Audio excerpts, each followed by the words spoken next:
भगवान शिव के 12 ज्योतिर्लिंगों में से एक है तमिलनाडु के रामनाथपुरम में स्थित रामेश्वर ज्योतिर्लिंग। रामेश्वरम मंदिर की कथा भगवान श्री राम से जुड़ी हुई है। ऐसी मान्यता है कि इस शिवलिंग की स्थापना त्रेता युग में स्वयं भगवान श्री राम ने की थी। रामायण के अनुसार त्रेता युग में भगवान श्री राम ने धर्म की रक्षा करने के लिए, धर्म की स्थापना करने के लिए अवतार लिया था। उस समय रावण के कारण सृष्टि में अधर्म फैल रहा था। रावण एक ब्राह्मण था। इस वजह से रावण का वध करने पर भगवान श्री राम पर भी ब्रह्म हत्या का पाप लगा था। मान्यता है कि अयोध्या के राजा भगवान श्री राम ने लंकापति रावण से युद्ध करने से पहले विजय की कामना लिए हुए इसी स्थान पर रेत का शिवलिंग बनाकर भगवान शिव की साधना की थी, जिसके बाद भगवान शिव यहाँ पर ज्योति रूप में प्रकट हुए।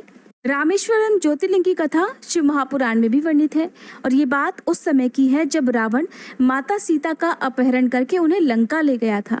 और माता सीता की खोज करने के लिए जब भगवान श्री राम तट पर पहुंचे तो उन्होंने देखा कि लंका तो समुद्र के ठीक उस पार पर स्थित है। ये देखकर भगवान श्री राम असमंजस में पड़ गए कि इतना विशाल समुद्र भला पार कैसे होगा, और वे ये चिंतन करने लगे कि कैसे इस समुद्र को पार किया जाएगा और कैसे रावण को हराया जाएगा। वैसे तो भगवान श्री राम भगवान शिव के बहुत बड़े भक्त थे और हर रोज भगवान शिव की स्तुति किया करते थे, किंतु किसी कारणवश तथा उनके सामने आई कठिनाइयों के कारण उस दिन भगवान श्री राम भगवान शंकर की पूजा अर्चना करना भूल गए।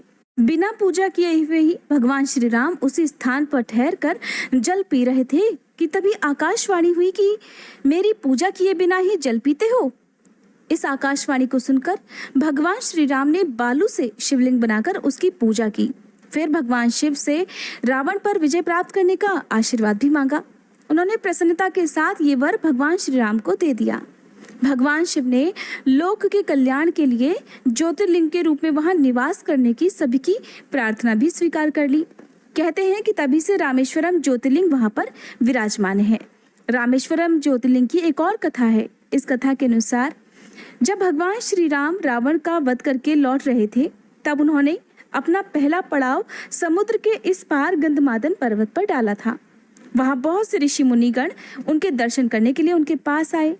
उन सभी का आदर सत्कार करते हुए भगवान राम ने उनसे कहा कि पुलत्स के वंशज रावण का वध करने के कारण मुझ पर भी ब्रह्म हत्या का पाप लग गया है। अतः आप लोग मुझे इससे निवारण का, इससे मुक्ति का कोई उपाय बताइए। ये बात सुनकर वहां उपस्थित सारे ऋषि मुनियों ने एक स्वर में कहा कि हे श्री राम, आप यहाँ पर शिवलिंग की स्थापना कीजिए और फिर उसका पूजन कीजिए। इससे आप ब्रह्म हत्या के पाप से मुक्ति पा जाएंगे। तब भगवान श्री राम ने अपने परम भक्त बजरंगबली हनुमान को आदेश दिया कि कैलाश पर्वत पर जाओ और हे बजरंगबली, एक शिवलिंग लेकर आओ। हनुमान जी भगवान राम की आज्ञा मानकर उन्हें प्रणाम कर बड़े वेग से आकाश मार्ग से कैलाश पर्वत की ओर चल पड़े। जब कैलाश पर्वत पर पहुंचे तो भगवान शिव तपस्या में उस समय लीन थे। हनुमान जी भगवान शिव की तपस्या से जागने का, आंखें खुलने का इंतजार करते रहे। उधर रामेश्वरम में शिवलिंग की पूजा का मुहूर्त करीब आ रहा था। तब सीता माता चिंता में व्याकुल होने लगी। तब पूजा का शुभ मुहूर्त निकल जाने की आशंका से माता सीता ने रेत के शिवलिंग का निर्माण कर दिया और भगवान श्री राम ने सीता माता के द्वारा निर्मित शिवलिंग की स्थापना मुहूर्त के अनुसार की और फिर उस शिवलिंग का पूजन किया। इस प्रकार वे ब्रह्म हत्या के दोष और पाप से पूरी तरह मुक्त हो गए। शिवलिंग की पूजा समाप्त होने के बाद जब हनुमान जी शिवलिंग लेकर आए तो उन्होंने देखा कि शिवलिंग की स्थापना तो हो चुकी है। ये देखकर उन्हें अत्यंत दुख हुआ। तब वे श्री राम जी के चरणों में गिर पड़े। भगवान राम ने बताया कि बजरंगबली, परेशान मत हो, शुभ मुहूर्त ना बीत जाए इसीलिए शिवलिंग की स्थापना और पूजा करवानी पड़ी। लेकिन तब भी हनुमान जी पूर्णतः संतुष्ट नहीं हुए। तब श्री राम जी ने हनुमान जी से कहा कि बजरंगबली, अच्छा, तुम्हारे द्वारा लाए हुए शिवलिंग की हम पुनः स्थापना करते हैं और इस शिवलिंग को उखाड़ देते हैं। ये सुनते ही हनुमान जी तो बड़े प्रसन्न हुए, क्योंकि उन्हें अपने प्रभु राम का हर काम करना बहुत अच्छा लगता था। जब उन्होंने कहा कि बजरंगबली जाओ और शिवलिंग को उखाड़ो, तो बजरंगबली ने शिवलिंग को उखाड़ने की कोशिश की, शिवलिंग तो बिल्कुल भी नहीं उखड़ा बल्कि वज्र की तरह कठोर हो गया। बजरंगबली उस शिवलिंग को उखाड़ने का जितना प्रयास करते, वो शिवलिंग उतना ही ज्यादा स्थिर और कठोर होता जाता। अंत में बजरंगबली ने शिवलिंग को उखाड़ने का एक और प्रयास किया और उस प्रयास में उन्होंने शिवलिंग को उखाड़ने में इतना जोर लगाया कि शिवलिंग तो उखड़ा नहीं बल्कि खुद बजरंगबली ही 3 कोस किलोमीटर की दूरी पर जाकर गिर गए और मूर्छित हो गए। माता सीता ने देखा तो उन्हें पुत्रवत बजरंगबली पर बड़ा प्रेम आया। वशीभूत होकर वे रोने लगी। तब हनुमान जी को होश आ गया और उन्होंने श्री राम जी को देखा तो उन्हें उनमें पर ब्रह्म के दर्शन हुए। बजरंगबली ने रोते हुए भगवान श्री राम और सीता माता से क्षमा याचना की।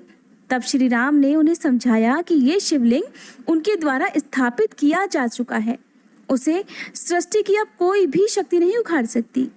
अपने भक्त हनुमान जी पर दया और स्नेह के कारण उनके द्वारा लाए हुए शिवलिंग को भी उन्होंने वहीं स्थापित कर दिया। ये देखकर हनुमान जी अत्यंत प्रसन्न हुए।